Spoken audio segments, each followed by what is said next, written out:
Chapter 11. Grayson rubbed the back of his neck as he looked down at Jenna's sleeping form.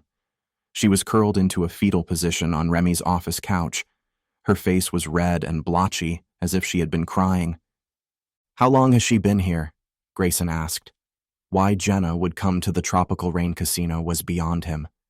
Did she have a gambling addiction? "I'm not sure," Remy said. "I stumbled upon her an hour ago. Stumbled? She was hiding behind the mega fortune wheel out front." Hiding? Remy leveled his stare. "Yes, hiding. When I pulled her out, I could tell she was going to put up a fight, but then she just crumpled when she recognized me. I asked her a few questions, but she didn't answer. As soon as I called you, she passed out." She didn't tell me anything either. I don't know what I can do for her if she won't talk. "She's obviously afraid." Obviously. Grayson stepped closer to Jenna. His fingers drifted over to brush a lock of hair from her face. What could she be afraid of? "I don't know, but she's your problem now." No, she's not. "Then she's on her own. I'm heading out of town tonight." The thorn? Grayson asked, still staring at Jenna. "Yes." Grayson gave a slight nod, rubbing his hand along his jaw. Jenna had become his problem, his own pint-sized thorn. He reached out and nudged her shoulder. "Jenna." When she didn't respond, he shook her harder. "Jenna, wake up. It's time to go." "She's dead to the world. I doubt she'll wake for hours." Grayson tossed his keys to Remy. "Have someone bring my car to the back door. I'll carry her out." When Remy ducked out of the office, Grayson returned his gaze to Jenna, his fingers drifting over her cheek. "I don't know how to help you, Jenna." Jenna yawned and cracked her eyes open. The late morning sun filtered through her shades, stirring her to rise. She yawned again and rubbed the sleep from her eyes. Turning her head, she saw her laptop sitting on the nightstand. Laptop? Jenna bolted from the bed and quickly took in her surroundings. She was in her bedroom at Grayson's house. She blinked. How did she get here? The last thing she remembered was Remy pulling her from her hiding spot at the casino. She followed him to his office, where he bombarded her with questions. When he finally admitted defeat in a threatening growl, he called Grayson. Her chest tightened. He must have brought her home. And no doubt he'd have questions. Questions that Jenna didn't have the answers to. She had to leave. She'd have to sneak out so she didn't have to face him. She could only imagine what Grayson thought of her. Crazy. That's what he thought of her, and she didn't blame him one bit. Jenna raced to the bathroom and hurried through a shower. She only had the clothes she woke up with, so she toweled off and slipped back into them. Tying her shoes, she said a quick plea for help to avoid Grayson. She was thankful that he let her sleep in the little bedroom again, but she wasn't going to involve him in her troubles. Jenna cracked the door open and peeked out. The hallway was clear, and she didn't hear any noises. Not that she expected him to be in the third-floor hallway waiting for her, but she had a feeling that if she let her guard down, that's when he would surprise her. Trailing along the hallway, she made it to the staircase and slowly crept down, straining to hear. It wasn't until she arrived at the first floor that she heard a giggle. She wondered if it was Maya. The urge to investigate was strong, but the desire to escape was greater. Jenna headed to the front door and was only a step away from opening it when she heard a few women giggling. Was Grayson entertaining, or had the entertainment been the night before? No, couldn't be. He wasn't the sort to bring a flock of silly girls home, was he? It's not like he had a ton of sex appeal. There was some, she admitted, but not enough to attract an entourage. Maybe he'd already hired her replacement and additional staff. Something wasn't adding up, and irritation listening to the women was strangling her nerves. Jenna knew she was replaceable. But by giggling girls? It was a slap in the face. Jenna stepped away from the door and followed the obnoxious sound. It led her to the patio doors where 3 women stood, gawking out the window. Jenna stepped closer to investigate. What was out there that would induce fits of snickering? And who were these women? Upon closer inspection, she found the source of their amusement, but she couldn't understand why it was amusing. Grayson was outside planting the hedge maze like normal. She didn't see anything funny about it. One of the women noticed her and nudged the others. They quickly sobered and eyed her questioningly. They were all wearing the same blue polo shirts with a logo on it. Jenna couldn't read it from where she stood. Who are you? One asked. Another woman, the oldest of the gawkers, yet only in her early 30s, elbowed the younger woman and looked to Jenna. I'm sorry if we disturbed you. We didn't know there was anyone else in the house. You didn't disturb me, Jenna replied. I was just on my way out and heard voices. Who are you? We're from the cleaning service. We come once a week when Mr. Miller is in residence. I'm Mary, the lead. This here is June and Zoe, she said, pointing to the two ladies beside her. Jenna nodded in understanding. What was so funny? All three women blushed at the same time. One began coughing.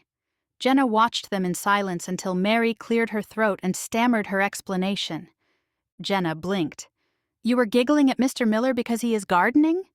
Not because of the gardening. Mary tried to explain, but then reddened further and looked to the other women for help. It's because he's gorgeous, June said matter-of-factly. We rarely see the notorious Mr. Miller. And now he's gardening. Jenna stared. Notorious? Zoe, the youngest of the group, who had to be only 18, nodded. We can't help but watch. He's so hot he makes my mouth dry, but then I feel as though I'm going to drool. Mary elbowed the girl. Quit elbowing me, Mary. Zoe scolded. Your elbows are like spikes. Zoe, she might be his. You know? Mary said under her breath, nodding in Jenna's direction. Oh, Zoe squeaked. are you? She asked Jenna. Jenna's brow quirked. Am I what? Dating Mr. Miller? No, Jenna replied. The doorbell rang. The women looked at each other and then at Jenna. Should we answer it? Zoe asked. The bell rang again. I'll get it, Jenna muttered. She headed to the front door, knowing her plan to leave was quickly deteriorating. Jenna opened the door. Can I help you? Is Grayson Miller here? A woman in a skirt suit asked. She would have looked professional had her hair not been mussed and her blouse unbuttoned, amplifying her buxom bosom. He's in the backyard working, Jenna replied, wondering what this woman could possibly want. Would you like me to get him for you? I just wanted to let him know the sign will be up today. The sign? The for sale sign. Oh, I also wanted him to know that I'm arranging a day for an open house. We'll do a wine event and draw in some of the big money. She turned and fluffed her hair. I'll just pop in back and let him know. Okay. Jenna watched the woman disappear around the house. When she was out of view, Jenna leaned against the doorframe and took a breath. He was selling. The pit of her stomach twisted as she closed the door and turned into the entryway, feeling as cold as the marble floor. This isn't my house, she reminded herself. Grayson can do whatever he wants with it. But she had such high hopes for the bed and breakfast. Her vision was limitless with possibilities, visions that would never come to fruition. It was infuriating. If she didn't have to keep checking her back every minute, she'd force Grayson to take her back so she could continue her work. Not that she could force him to do anything. He was as movable as a 2-ton anvil. Jenna walked back to the cleaning girls, who had resumed their task of gawking at Grayson through the window. It wasn't that she was curious, but she might as well stay for a few minutes and leave when the agent did. If Grayson heard a car leaving, he would assume it was the agent, and not Jenna piggybacking through the gate. Who is she? Zoe asked, pointing outside. The real estate agent, Jenna answered. They all turned to Jenna with confused expressions, except for Zoe, who huffed. She's hitting on him. Has she no shame? Everyone hits on him. June said, sucking in her stomach. I would too if I had half her body. She's not that pretty. Zoe said. I guarantee he won't fall for her. It looks like he might. Look, he's flexing his muscles. You have no idea what you're talking about. Zoe replied. He's pointing to the far end of the garden. Oh! Mary gasped. She just squeezed his bottom while he wasn't looking. Jenna pressed forward, watching as Grayson stepped out of the agent's reach. She maneuvered closer with a sly smile. She's not very professional. Mary said. Maybe she is professional. Zoe suggested. I heard the housing market's not very good right now. June said. Maybe she subsidizes her income with extra services. For every step Grayson took, the agent countermaneuvered. The fact that the agent was groping Grayson annoyed Jenna. She shouldn't be annoyed. She shouldn't even care. So why did Jenna want to rush out and tackle the hussy? Jenna took a breath and turned from the window. She had to leave and get far, far away from this house, from Grayson, from everything. It was a ridiculous situation, and her jealousy was starting to show. Jealousy? That was a laugh. How could she possibly be jealous over Grayson when she had only known him for a few exasperating days? Jenna headed to the front door and let herself out. It was time to go. As she walked to the garage, she was stopped by Grayson's terse voice. He was still in the backyard with the agent, and Jenna's feet began moving in that direction. She couldn't help herself. You seem very nice, but Grayson said, pushing the agent's arms down to her side and off of him. The movement, while executed for defense, left him too close. The agent leaned forward and planted a kiss on his surprised lips. Grayson backed away, wiping his mouth with the back of his hand. That's enough. She nodded and looked thoroughly chastised, but Jenna didn't buy it for 1 second. You can't fault me for trying, she said. When Grayson didn't respond, her lips curved into a sultry smile. She leaned in, bosoms at full advantage, and caught Grayson in mid-step. He tripped over an unplanted hedge in his escape and ended up toppling them over. They landed on the ground in a tangled heap, with her on top and Grayson pinned beneath.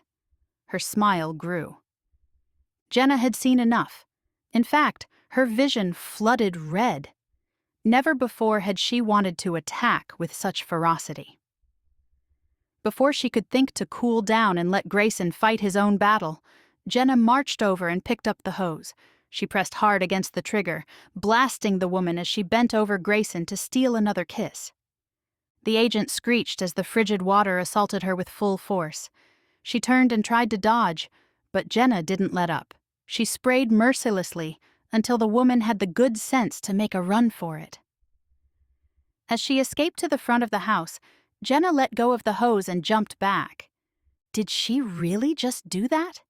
Her eyes shot to Grayson in horror. Oh, what was he going to think of her now? Grayson, soaked from the attack, stood and faced Jenna. I think you're getting better with the hose. Next time, try to point it away from me. She was on top of you. I didn't really have the option. He gave a tight nod, rubbing the back of his neck. Awkward silence ballooned between them. I should get going, Jenna said quickly. Thank you for letting me stay here last night. Where are you going? She didn't know, so didn't say. Instead, she tried for a smile and turned to run. He caught her within a few steps, his hand wrapped around her arm. Where are you going? It's none of your business. It became my business when I had to pick you up and bring you home. She knew he had a somewhat reasonable argument, and the fact that he was well adept at arguing his point regardless of whether it was reasonable or not made her nervous. I don't want to involve you, she said. Are you in trouble? I'm not in trouble, Jenna hedged. Jenna, I'm asking a simple question, and I'm soaking wet. I'd like the answer now. Why don't you change? And then you can ask me anything you want, Jenna suggested, knowing as soon as he stepped inside, she'd make a break for it. Grayson studied her. And will you answer truthfully?